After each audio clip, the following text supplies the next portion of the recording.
नमस्ते दोस्तों, आप लोग कैसे हैं। आई होप कि आप सब बहुत अच्छे हो गए। दोस्तों रेलवे टेक्नीशियन का ऑफिशियल नोटिफिकेशन तो आ ही गया है। इस वीडियो में दोस्तों हम आपको चर्चा ये करने वाले हैं ना, आप लोग क्वालिफिकेशन में आपको कंफ्यूजन था कि सर केवल जो आईटीआई किया है वो भी भर सकता है, तो भैया इसमें अलग अलग क्वालिफिकेशन है। अगर आपने 12वीं भी कर रखा है ना तो तब भी फॉर्म भर सकते हो, आईटीआई भी किया है तब भी भर सकते हो, बीटेक आपने कर रखा है तब भी भर सकते हो, और पॉलिटेक्निक आपने कर रखा है ना जिसको डिप्लोमा बोलते हैं, तो अलग अलग क्वालिफिकेशन है। सारा कुछ आपको डिटेल्स में बताएंगे, कब से फॉर्म भरा जा रहा है, टोटल कितना पोस्ट है, सब जानकारी निकल के आ गई। ऑफिशियल नोटिस भी आ गई है, सारा कुछ आपको दिखाने वाले हैं। पूरा वीडियो को देखिएगा। और आप लोग कंफ्यूज हो रहे थे जो सर सिलेबस है, इसमें दो आपको सिलेबस है, मतलब सीबीटी 1 सीबीटी 2, और इसमें आप लोग ये भी पूछ रहे थे ना सीबीटी 2 में जो जो पेपर होगा पार्ट ए पार्ट बी वो क्या है, क्या पूछेगा, सारा कुछ आपको बताएंगे। ये वीडियो देखिए, कोई कंफ्यूजन नहीं रहेगा। चलिए वीडियो को शुरू करते हैं। और आप लोग चैनल को जरूर सब्सक्राइब कीजिएगा, हम लेटेस्ट वैकेंसी का आपको इन्फॉर्मेशन प्रोवाइड करवाते हैं। चैनल को सब्सक्राइब नहीं किया कर लीजिए दोस्तों, ठीक है। सबसे पहले पोस्ट निकल के आ गया है भैया, 9000 एग्जैक्ट आपका पोस्ट रहने वाला है। इसमें से दोस्तों इस बार नया जो पोस्ट जोड़ा गया है ना, इसमें ये ग्रेड 1 का दोस्तों जो सिग्नल वाला डिपार्टमेंट हो गया ना, 1100 पोस्ट। ये इसमें पिछला बार पहले देखोगे ना, ये वाला पोस्ट पर इसमें प्रमोशन के थ्रू होता था। इस बार अलग से दोस्तों प्रमोशन ना करके डायरेक्ट आपका सिंपल भर्ती के थ्रू आपका ये पोस्ट भरा जाएगा। बाकी टेक्नीशियन ग्रेड 3 की बात करें जो कि सिग्नल डिपार्टमेंट में है, 7900 आपका 7900 वैकेंसी है। हमेशा पहले ये देखने को मिलता था, इस बार दोस्तों ये ग्रेड 1 वाला भी जोड़ा गया है। ग्रेड 1 में अगर जाओगे तो सैलरी वगैरह सारा कुछ ज्यादा है। अप्लाई 9 मार्च से आ चुके ही दोस्तों, और आपका 8 अप्रैल तक फॉर्म भरा जाएगा। अप्लाई करते समय 500 रुपये लगेगा, जिसमें से आपका 390 रुपया रिफंड हो जाता है अगर आप सीबीटी 1 का एग्जाम दोगे ना तब। अगर जो एग्जाम नहीं देगा उसका रिफंड नहीं होगा। बाकी दोस्तों SC/ST फीमेल का 250 रुपये और PH का एग्जाम इसका अक्टूबर से दिसंबर के बीच में होगा, ये ध्यान रखिएगा, ऑफिशियल है। एज जो काउंट हो रहा है 1 जुलाई 2024 से, इसमें 18 से 36 साल एज लिया जा रहा है ग्रेड 1 सिग्नल वाला के लिए, और बाकी ग्रेड आपका 3 जो सिग्नल है ना 18 से 33 साल। बाकी ओबीसी है तो दोस्तों आपका 3 साल और SC/ST को 5 साल का छूट मिल जाएगा। यानी दोस्तों ओबीसी वाले इस पोस्ट के लिए जिसमें आपका 7900 वैकेंसी है 36, और SC/ST वाले आपका 38 साल तक फॉर्म को भरेंगे। तो कोई दिक्कत एज में मुझे नहीं लगता कि रेलवे ऐसा है ना दोस्तों, रेलवे में एज का प्रॉब्लम नहीं होता, थोड़ा सा एज ज्यादा भी हो गया तो काम हो जाता है, ठीक है। क्वालिफिकेशन अब बताता हूं, देखो इसमें क्वालिफिकेशन अलग अलग है। या तो दोस्तों आपने 10वीं के बाद 10th के बाद दोस्तों आपने आईटीआई कर रखा है, ठीक है, आईटीआई। हालांकि आईटीआई भी जो होता है ना 10th के बाद ही होता है, तो 10th लिखना भी मतलब कोई जरूरी नहीं है। आईटीआई कर रखा है, या आईटीआई नहीं है तब भी अगर आपने 12वीं कर रखा ना, 12th आपने कर रखा, 12th में आपका PCM होना चाहिए। हालांकि केमिस्ट्री तो जनरली रहता ही है, फिजिक्स और मैथ आपका जरूरी है तब भरोगे, ठीक है। ये भी नहीं है दोस्तों, या ये भी नहीं है तो आपने दोस्तों बीटेक कर रखा हो ना, तो बीटेक वाले भी भरेंगे। अगर बीटेक भी नहीं है तो आपने पॉलिटेक्निक कर रखा ना दोस्तों, ठीक है, जिसको डिप्लोमा बोलते हैं, पॉलिटेक्निक या दोस्तों डिप्लोमा बोलते हैं, ठीक है, तब भी भर सकते हो। चारों में से कोई एक होना चाहिए। बात समझ गए कि नहीं समझ गए, तो मैंने आपको बता दिया, ठीक है। आईटीआई कर रखा हो भर सकते हो, सिंपल। अगर आईटीआई नहीं है तो भैया 12th में PCM है तभी भर सकते हो। PCM मतलब फिजिक्स केमिस्ट्री मैथ। अब क्वालिफिकेशन बता दिया मैंने, अब सिलेबस देखो, 75 क्वेश्चन 60 नंबर का आपकी। बाकी दोस्तों यहाँ पर 60 मार्क्स नहीं हो जाएगा, 60 मिनट हो जाएगा, माफ कीजिएगा। ये दोस्तों आपका समय है 60 मिनट, ठीक है।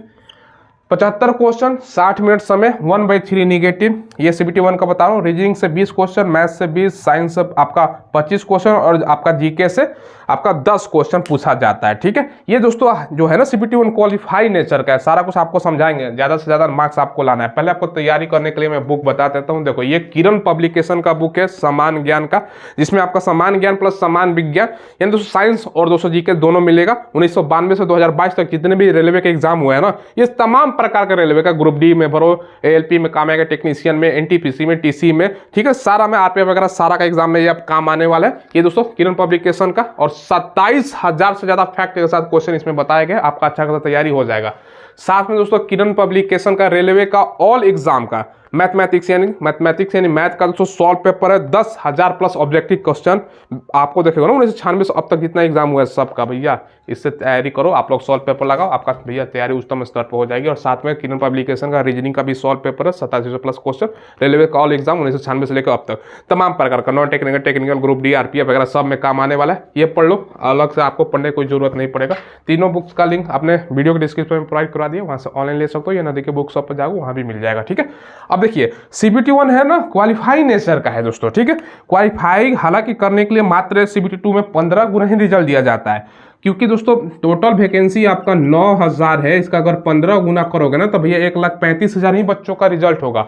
जबकि अप्लाई करने वाला ALP का सभी बच्चे इसमें अप्लाई करेगा, प्लस में दोस्तों जो अपना डिप्लोमा कर रखा हो, BTech कर रखा हो, ये आपका ITI वाला तो करेगा ही, 12 में PCM है, तो भैया समझ लो ना RTI ALP वाला तो बच्चा इसमें जुड़ेगा ही, और जो 12 वाला भी जुड़ेगा इसमें, तो समझ लो अप्लाई करने वाला लाखों में 40-50 से कम नहीं जाएगा डाटा।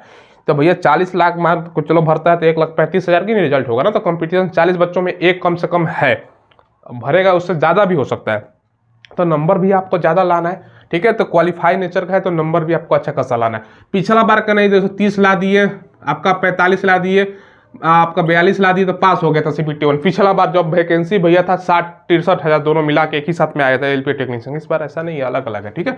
और रेलवे का मंशा ये भी था ना, अलग अलग निकाला गया है तो अलग अलग पैसा भी लिएगा ना अप्लाई करते समय, तो वो भी है। तो भैया रेलवे बहुत तेज हो गया, ठीक है, और वैकेंसी कम कर दिया है। CBT2 में दोस्तों, इसमें दोस्तों पार्ट ए और पार्ट बी में डिवाइड किया गया। पार्ट ए में 100 क्वेश्चन 90 मिनट समय, 1/3 निगेटिव, 25 मैथ, रीजनिंग 25, साइंस और इंजीनियरिंग से 50 क्वेश्चन है, ठीक है। साइंस इंजीनियरिंग से 50 क्वेश्चन है, हो सकता है कुछ करंट अफेयर की भी प्रश्न इसमें इंक्लूड कर दे। साइंस इंजीनियरिंग में 50 की जगह 45 कर दे, 5 करंट अफेयर भी पूछ सकते हो, वो तो अलग चीज है। बाकी दोस्तों साइंस जिसमें आपका फिजिक्स हो गया, केमिस्ट्री हो गया, बायोलॉजी हो गया, और दोस्तों पर्यावरण विज्ञान से संबंधित सवाल रहेगा, और इंजीनियरिंग संबंधित भी आपका सवाल कुछ पूछेगा, तो ये 50 क्वेश्चन है, ये ध्यान रखिएगा। बाकी दोस्तों पार्ट बी जो सिलेबस है ना, ये दोस्तों 75 क्वेश्चन 1 घंटे का आपका, ये 75 क्वेश्चन, ये मार्क्स नहीं हो जाएगा दोस्तों, 2 जगह मिस्टेक था, ये आपका समय है, ठीक है, ध्यान रखिएगा। ये 75 क्वेश्चन 60 मिनट का समय, 1/3 आपका नेगेटिव मार्किंग है, ये ट्रेड से पूछेगा। अब आपके मन में सवाल आएगा सर ट्रेड क्या। एक तो दोस्तों जो अगर आपने ITI कर रखा है ना, तो जो ITI जिस ट्रेड से आप लोग हैं, जैसे टेक्नीशियन से हैं, जैसे आप इलेक्ट्रीशियन से हैं, फिटर से, डीजल, वो तो ट्रेड होता है। बाकी दोस्तों अब रेलवे में जैसे ये निकला है सिग्नल डिपार्टमेंट, उससे संबंधित सवाल रहेगा। बाकी दोस्तों आपका सिग्नल से संबंधित सवाल हो गया, ग्रेड ए ग्रेड 3, तो आपका ट्रेड होता है ना, उससे संबंधित ही सवाल पूछा जाता है, ठीक है, ये दोस्तों ध्यान रखिएगा। बाकी मैकेनिकल में अगर मान के चलो निकलता है तो मैकेनिकल से संबंधित सवाल रहेगा, तो ये सब आपका ट्रेड के अकॉर्डिंग ये क्वालिफाई करना होता है, ठीक है। इसमें से दोस्तों ये 75 क्वेश्चन में से आपको 35% लाना होता है। 35 अगर परसेंट करते हो तो भैया कितना डाटा निकलता है, 26.25, बस ये ला दो, पास। मेरिट जो बनेगा ना, ये जो पेपर देख रहे हो ना, इसी पर आपका मेरिट बनता है भैया, इसी में ज्यादा से ज्यादा नंबर लाना है, समझ गए। तो भाई इसमें जॉब प्रोफाइल काम क्या होता है भैया, काम भी समझा देता हूँ आपको। टेक्नीशियन का काम है, टेक्नीशियन मान चलो पंखा है, बॉल है, बिजली है, AC है, रेलवे में तमाम इक्विपमेंट लगा होता है, उसका भैया आपका काम रहेगा, वो सब आपका रिपेयरिंग संबंधित काम है। कोई फॉल्ट आ गया उसको सुधारना है। अब सिग्नल होता है, रेलवे का ट्रैक होता है, सिग्नल होता है, ग्रीन बत्ती है, रेड बत्ती है, येलो आपका जो होता है ना, उसका काम है कि कोई प्रॉब्लम ना हो सिग्नल संबंधी। अब इंजन में कोई प्रॉब्लम आ गया, या दोस्तों बहुत सारा है, आप डीजल इंजन है, इलेक्ट्रिक इंजन है, वो सब आपका इंजन में कोई प्रॉब्लम आ गया, नीचे जनरेटर में कोई प्रॉब्लम हो गया, ये भैया ये सब टेक्नीशियन ही काम करेगा ना, तो टेक्नीशियन का ये सब काम होता है। रेलवे का क्वार्टर हो गया, रेलवे का स्टेशन तो है ही दोस्तों, वहाँ सब ये सब इक्विपमेंट समझ टेक्नीशियन काम आता है। आप लोग क्या है ना, जूनियर इंजीनियर का नाम सुन रखो, उसका भी वैकेंसी निकल के आ गया, कैलेंडर वगैरह सारा कुछ जारी हो गया, इसके अंडर आप लोग काम करोगे। बाकी इसका प्रमोशन होगा तो डायरेक्ट आप जूनियर इंजीनियर बनोगे। अब सैलरी इसमें देखो, स्टार्टिंग सैलरी तो आपको 30,000 के आसपास है, मगर एक आध साल बाद आपका 50 से लेकर दोस्तों 50 से ऊपर ही सैलरी बनेगा, ये ध्यान रखिएगा। जैसे ALP जो ड्राइवर वाले बच्चे हैं ना, 60-70 हज़ार आसानी से कमा लेते हैं, मिनिमम बता रहा हूँ, इसमें भी 50 प्लस सैलरी बनेगा, क्योंकि भैया एक्स्ट्रा काम भी हो जाता है ना इसमें। रेलवे में क्या है, 8 घंटे की जगह पर दोस्तों एक्स्ट्रा ड्यूटी करेगा, आपका पैसा बनेगा, तो 50 प्लस सैलरी नहीं जाने वाला, समझ लो। स्टार्टिंग पहला महीना दूसरा महीना तो काम कम होता है, तो आपको 30,000 के आसपास मिलेगा। जैसे 2-4 महीना 5 महीना होगा, सैलरी 35-40, एक साल बाद 50 प्लस जाने लगेगा, ठीक है। ये दोस्तों आपका सैलरी मैंने बता दिया, काम वगैरह बता दिया। ये ऑफिशियल नोटिस में आपको दिखा रहा हूँ मिनिस्ट्री ऑफ रेलवे का। टोटल वैकेंसी देखिए दोस्तों कितना है, 9,000। 9 तारीख से लेकर आपका 8 अप्रैल तक फॉर्म भरा जाएगा, और 1100 आपका टेक्नीशियन ग्रेड 1 का है, जिसका सैलरी 29,200। इसमें इन हैंड आपका 40,000 प्लस सैलरी मिलेगा, और टेक्नीशियन ग्रेड 3 में 19,900, इसका 30,000 के आसपास का सैलरी मिलेगा। एज यहाँ पर देख सकते हो, और इसमें 7,900 वैकेंसियाँ हैं।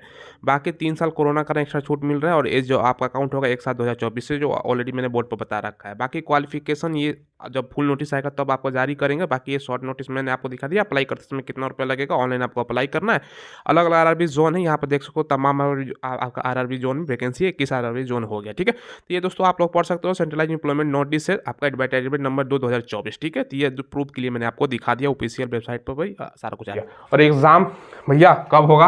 अक्टूबर से दिसंबर के बीच में।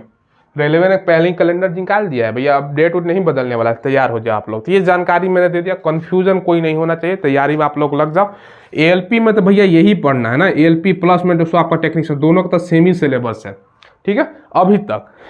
क्योंकि इसका जो सिलेबस है पिछला साल को अकॉर्डिंग मैंने बताया, हालांकि चेंज नहीं होगा क्योंकि पिछला बार भी एएलपी का जो था, इस बार भी एएलपी को वही है, टेक्नीशियन का जो था, केवल वैकेंसी अलग अलग निकाला जा रहा है। चेंज होगा तो पता चल ही जाएगा, ठीक है। बाकी तो सारा कुछ ये मैंने आपको बता दिया। चलिए दोस्तों, आप लोग चैनल को सब्सक्राइब कीजिएगा, हम लेटेस्ट वैकेंसी का आपको इन्फॉर्मेशन प्रोवाइड करवाते हैं। हमने दोस्तों देख रहा था ना, अगर 100 बच्चा मेरा वीडियो देखता है ना, तो मात्र 48% सब्सक्राइब किया हुआ है, 52% जो है ना सब्सक्राइब नहीं किया हुआ है। तो जो 52% बच्चे हैं, आप लोग सब्सक्राइब करो ना, सब्सक्राइब करने का पैसा नहीं लगता, हम लेटेस्ट वैकेंसी का आपको इन्फॉर्मेशन ही प्रोवाइड करवाते हैं। सब्सक्राइब कीजिएगा और दोस्तों बेल आइकन प्रेस कर दीजिएगा, आपको नोटिफिकेशन मिल जाएगा जो भी लेटेस्ट वैकेंसी का मैं वीडियो डालूंगा, ठीक है। चलिए दोस्तों फिलहाल बस इतना ही, धन्यवाद।